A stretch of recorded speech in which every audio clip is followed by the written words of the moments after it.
चला मैत्रिणींनो, आज आपण बनवूया बाजारी आमटी. याला शिपी आमटी देखील म्हणतात. खूप छान लागते ही आमटी. यासाठी मी 6 प्रकारच्या डाळी स्वच्छ धुवून शिजवून घेतलेल्या आहेत. घरातीलच वाटण आहे, खडा मसाला आहे, आलं लसूण आहे, कांदा भाजून खोबरं भाजून घेतलेलं आहे, सुहाना मटण मसाला, हळद, लाल तिखट, घरातला कांदा लसूण मसाला घेतलेला आहे, आलं लसूण पेस्ट करून घेतलेले आहे, सर्व डाळी मॅश करून घेतल्या आहे, कुकरला 4 शिट्ट्या काढलेल्या आहेत, वाटण वाटून घेतलेलं आहे आणि भरपूर अशी कोथिंबीर घेतलेली आहे.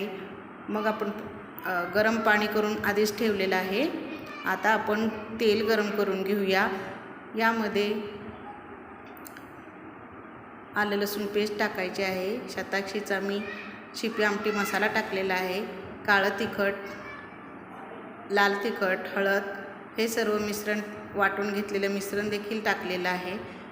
आणि गरम पाण्यामध्ये आधीच आपण डाळ ढवळून घ्यायची आहे, जेणेकरून आपल्या आमटीमध्ये गाठी वगैरे होणार नाहीत, चांगली डाळ शिजेल. आणि हे मिश्रण टाकल्यानंतर चांगलं तेल सुटू द्यायचं आहे. तेल सुटल्यानंतर आपण थोडीशी कोथिंबीर देखील ॲड करायची आहे. आता बघा, तेल छान सुटलेलं आहे आणि आपण वाटण टाकून घेतलेलं आहे.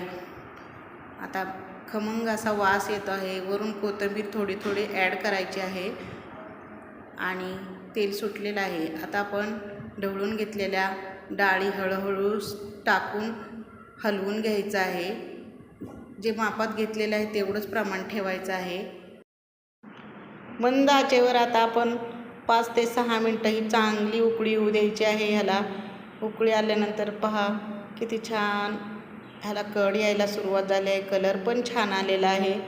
आणि शिपी आमटी ना घरातली सर्व मंडळींना आवडते. जरी कोणी नॉनव्हेज घेत असेल तर यात तुम्ही अंडी उकडून खाऊ शकता किंवा नॉनव्हेज असेल तर ते सुद्धा टाकू शकता.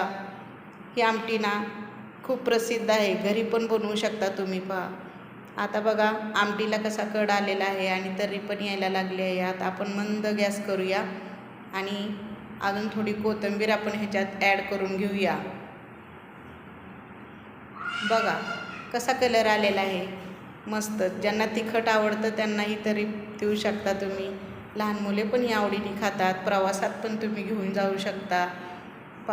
ही कमी वेळात छान अशी रेसिपी होते तयार. तुम्ही याला चपातीसोबत खाऊ शकता, बाजरीच्या भाकरीबरोबर खाऊ शकता. खूप छान रेसिपी आहे ही. अचानक पाहुणे वगैरे येणार असतील, भाजीचा प्रॉब्लेम असेल तर भरपूर प्रमाणात सुद्धा करू शकता, काही टेन्शन नाही. आणि घरात ज्या अवेलेबल असतात ना डाळी, त्यापासूनच ही बनवली जाते. त्याच्याबरोबर जिरा राईससुद्धा खूप छान लागतो. जर कुणाला एखाद्या डाळीची ॲलर्जी असेल तर ती तुम्ही कट करू शकता, जेणेकरून त्याचा त्रास कुणाला होऊ नये.